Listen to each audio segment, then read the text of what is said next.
Dalawang Pilipinang nirecruit umano para gawing courier ng droga nasagip. Ayon sa NBI, nadiskubring na-recruit ng West African Drug Syndicate ang mga Pinay para bumiyahe pa Malaysia nang walang ginagastos at binibigyan pa ng pera. Pero bago pa man maipasa sa kanila ang maletang may lamang kilo-kilong cocaine, naharang na ng mga otoridad ang African Drug Mule at nakumpiska ang droga. Patuloy ang follow-up operation para mahuli ang recruiter ng dalawang nasagip, habang isa sa ilalim din sila sa counseling.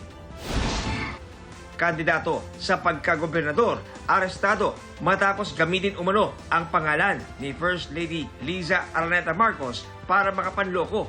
Ayon sa PNP-CIDG, nagpapakilala umano ang kandidato bilang kaanak ng unang ginang para makapagbenta ng mga government contract, promotion at pwesto sa gobyerno.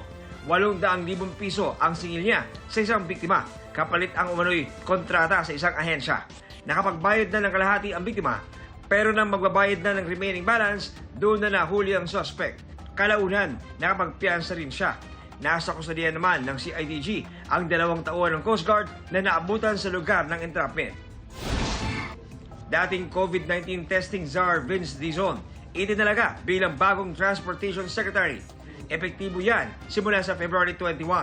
Si Dizon ang papalit kay Transportation Secretary Jaime Bautista na nagbitiw para tutukan ang kanyang kalusugan.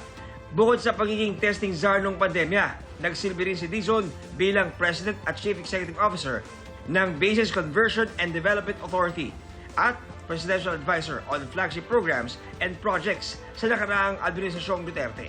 Para sa GMA Integrated News, ako si John Consulta, ang inyong saksi.